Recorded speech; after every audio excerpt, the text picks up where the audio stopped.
This is the Speaking of Writers podcast. I'm Steve Richards.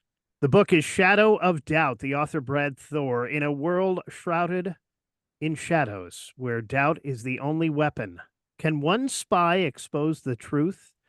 Number one New York Times and number one Wall Street Journal bestselling author Brad Thor delivers his latest high-octane thriller. A mysterious cargo plane, flanked by a squadron of Russia's most lethal fighters, has just taken off from a remote airbase, closely monitored by the United States.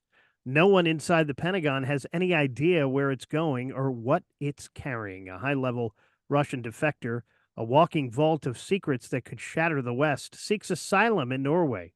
Across the continent, in the heart of Paris, a lone French agent stumbles upon a conspiracy so explosive it could ignite a global firestorm.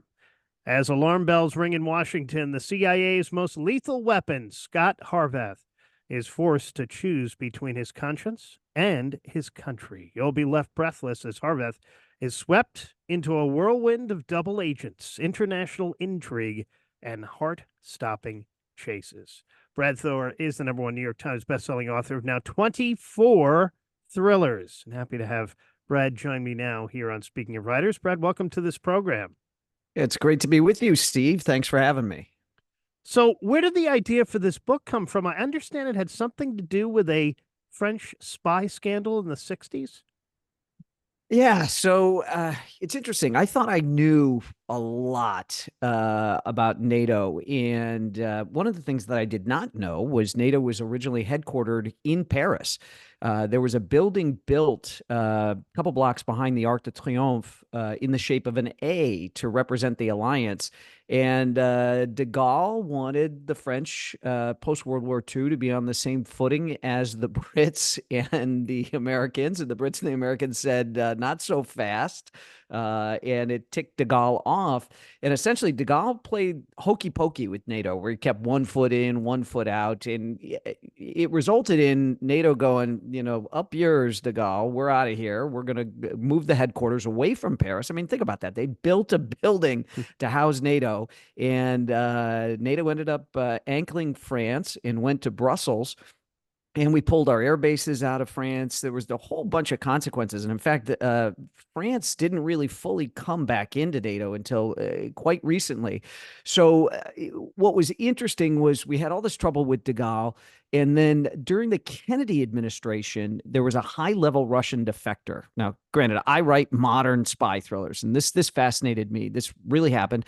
We had a big Russian defector come across, and he was being debriefed in the United States, and he had a very big secret, which was that the Soviets had penetrated basically all over, particularly French military intelligence, but they were deep in the French government.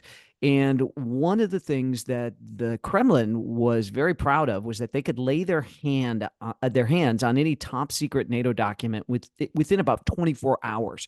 They could get it. And in fact, the Soviets were stealing so many documents from NATO that the Soviets weren't even using Cyrillic to note the page numbers and things like that. They were actually using the NATO cataloging system, so they could just file the documents the same way they were stamped by NATO. And so when this was revealed to JFK, he hand wrote a letter to the president of France and gave it to one of his most trusted aides and said, go over to Paris, stand in front of him, watch him read it, and take the letter back, because we don't know who we can trust on the French side anymore. So I thought this is really, really interesting, particularly in the wake of Brexit, because with the Brits out of the European Union, France has been kind of jostling to position itself as the military heavyweight in Europe.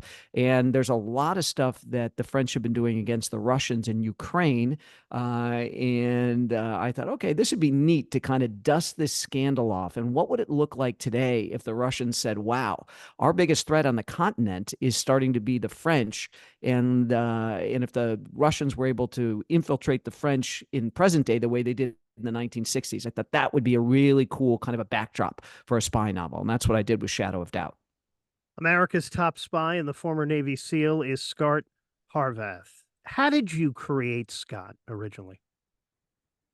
It's interesting. He's basically an amalgam of lots of people that I know in the intelligence and special operations world. So he really is kind of a quilt, if you will, a little bit of this person, a little bit of that person, and so on and so forth. So that's how I created him. I've always loved this genre, and so I'd always had in mind a kind of a picture if I ever did a character, what it would look like on the page, and then I filled in the details with people who I actually knew that were well away from the flagpole and doing some of the nation's most dangerous business.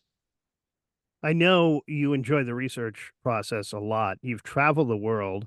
You've been to Afghanistan. You shadowed the Black Ops team in Afghanistan too. What was the research process like for this book? Oh, boy, every book is different. So I went over to Paris. I did a lot in Paris for all the French stuff a year ago, and I had done research previously in Norway.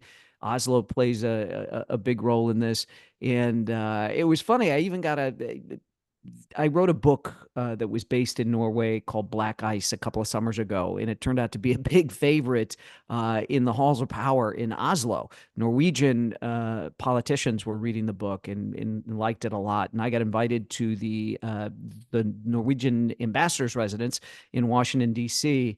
For a very special dinner. It was really nice, and I got to talk to her a lot. She's not going to reveal anything top secret. She's a brilliant ambassador, absolutely amazing. But she did tell me some kind of neat stuff. The way the Norwegians refer to, we always talk about the CIA, and we'll say Langley because that's where it's based. So those terms are kind of interchangeable. You can say, CIA or Langley, and people know what you're talking about when you use the term Langley.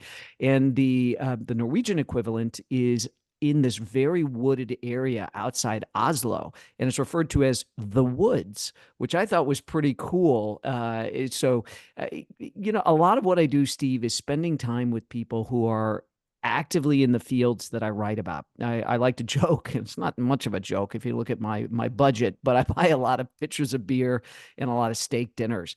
And I like to hear what these men and women are talking about. And my favorite question is, what keeps you up at night? And that fuels a lot of where I get my ideas from. And then the research is, I like to go to as many of the locations as I can. And if I can't get to a location myself, for instance, that book I was talking about, Black Ice, from a couple summers ago, I was supposed to go over and see the archipelago north of Norway called Svalbard, but with COVID, they shut it down because they were not going to be able to medically treat people who had bad cases of COVID there. So they just said, we're not letting anybody else in. So in that case, I had to talk to somebody who had done some interesting things, let's say, up on that island, keeping an eye on the Russians and things like that. So the research for this book was on the ground location research, and then a lot of time talking with experts. What would you do here? What would you do there? And then, tons of reading and tons of Googling. The Rolling Stones are mentioned in this book, and there's a connection to France here too. Mm-hmm. So I'm a Stones fan, and I did not know. I knew the Stones had a lot of problems, particularly with drugs and things like that. I mean, Keith Richards is, Mm-hmm. a guy that probably is never going to kick the bucket because the amount of drugs that have gone through his body and he's still around is amazing. A guy like Richard Simmons who devotes his life to health, or Jim Fixx, the running expert, these guys get cut down in the prime of their lives. Simmons wasn't super young, but still, it's funny. The clean livers seem to get plucked up to the pearly gates pretty fast, but the guys like Keith Richards are still around. But I did not know that there was a period where the Stones were having kind of a combination of bad events. They were having drug addiction, drug problems, and a lot of financial problems. And they were being hounded by the British press, the paparazzi in Britain. And they said, you know what, screw this. Let's get out of here. We're tired of having cameras poking in our windows. And every time we go out for a beer or whatever, those guys are always there. So they went down to the south of France. And I had picked this area because I thought it'd be really cool, particular area in the south of France to write about in a thriller because it had hosted really cool people over the years. And as I was doing research for Shadow of Doubt, I found out that the Stones went there to this particular location, a little craggy peninsula off the south of France, and had brought a mobile recording studio with them. And that's where they recorded their album Exile on Main Street, which is considered one of the top 100 albums of all time. Anybody, Rolling Stone, Billboard magazine, anybody you look at, that album's on there. So I thought, oh, that's kind of a cool coincidence. So I worked it into the plot too. Yeah, being a classic rock guy and a big Stones fan, yeah, that album definitely. And it's funny you mentioned the Richard Simmons part there. I saw a post on that right after Simmons passed away, saying exactly that too. I saw a post on Facebook about that. Yeah, and a lot happened the day. I think that was the same day that someone took a shot at Trump. Like that, there were like several big breaking stories, and I'm in a text thread with a lot of guys that have very dark senses of humor, and they were rolling through like all the bad stuff that had happened in that one day. And then one guy stopped the entire text chain, and he's like, "Wait, Richard Simmons died? Like that was the most important. It was like out of all the things that happened that day, but that was like the least important. But this guy's so dark. He's like, wait, Simmons is gone. He's been taken from us." It was very funny. Keith is going to outlive them all. Oh, no Chatting doubt. with Brad Thor here on the Speaking of Writers podcast. Shadow of Doubt is his new book, the #1 New York Times bestselling author. I want to talk to you about the writing process a little bit. I'm guessing you're a pantser, not a plotter. Oh, you nailed it. You nailed it. Yes, I am a pantser. Mm-hmm. Always been a pantser? Always. You know, Dan Brown and I have the same agent. And so my agent said, I know it can be stressful being a pantser and everything. She said, "You're good buddies with Dan. Why don't you ask Dan if he'll show you the outline for Da Vinci Code?" And she said, just see how Dan does it with outlines. And I said, okay. So I asked Dan and he shared it with me. And it was amazing to see not only the detail that Dan went into as he was conceiving Da Vinci Code, but it was also cool to see what didn't make it into the book. That was really, really interesting. And so I thought, okay, I'll give it a try. I'll try to outline a book. And I did. And it took all the gas out of my tank to write the book. I'm a big believer in the Robert Frost quote, which is no joy in the writer, no joy in the reader, no surprise in the writer, no surprise in the reader. So I want to have the experience writing the book that you're going to have reading it. So I want my heart to pound, my palms to sweat. My joke in our house is that my wife can tell if it's a red wine night or urban night based on the expression on my face when I come home from my office at the end of the day, because she knows that if I come home and I'm kind of, I'm not looking so good, it's because I've painted myself into a corner and I don't know what's going to happen next. And my wife always says, "Don't worry, you'll figure it out." So yeah, so I've been a pantser, the 24 books, and that's just the way it is. Never going to be an outliner. I know you're not supposed to, you're supposed to never say never, but after 24 books, I think it's a pretty safe bet I'm not going to be an outliner. Brad, what in your opinion are the most important elements of good writing? Ugh. Elmore Leonard had the best line ever, which was leave out the parts that people skip. Mhm. And I think that's a great piece of advice. My dad swore that Clancy got paid by the word. You'd have 15 pages on how the guidance system on a missile works. And my job is to entertain people. So I do what I think is for me, the most effective way to entertain people is to keep them guessing and keep them turning the pages. So I do very short, crisp, cinematic chapters. I'll leave it with a cliffhanger at the end. So they want to start in on the next chapter. They can't put the book down. And that for me, I think, is the key for writing good thrillers. I think being a voracious reader is necessary to even being a middle of the road writer. If you don't read, you can't write, at least not well. So for me, that's a big thing to constantly read. I don't read fiction when I'm writing fiction. That's my big rule, because I don't want to suddenly get 75 pages down the road and realize I, without knowing it, had adopted somebody else's voice or something like that. So I save all my fiction stuff for when I'm off duty, all my fiction reading, I should say. Can you recall an early experience where you learned that language had power? Yeah, it probably came at the end of a ruler being wielded by a nun. And I was in Catholic boys' school, and I probably, in all fairness, it was a nun actually. The headmistress at our school in Chicago at Sacred Heart, Sister Mary McMahon, said to me, "It's not what you say; it's how you say it." Now, granted, that is she was referring to the words that were coming out of my mouth, but it stuck with me all these years. So that probably was the place where I learned the power of words. And it was probably grade school with the nuns. What is the best thing about being an author, Brad? Oh my gosh, this is like, what was it, James Lipton? You're going to ask me what I want to hear from St. Peter when I get to heaven, if there is a heaven. What do I That's want him to coming. say? That's coming Oh, next. okay, all No, right. I'm no. sorry, I'm skipping ahead. I'm skipping ahead. Will you ask me the question again, please, Steve? What? Sure. What's the best thing about being an author? There are no limits. That's what I like. Mm. I can break as many rules to an extent. I can break rules. I joke that I don't necessarily think that Stephen King has got it easy, but he's got it different than I do. He can take a dead cat and put it in a pet cemetery, and the cat comes back to life.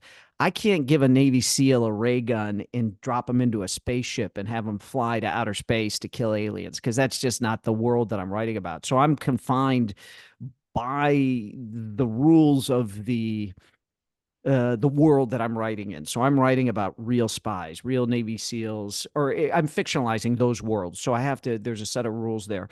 So when I say no rules as an author, I like that I get to, I, I, I can make up the worlds.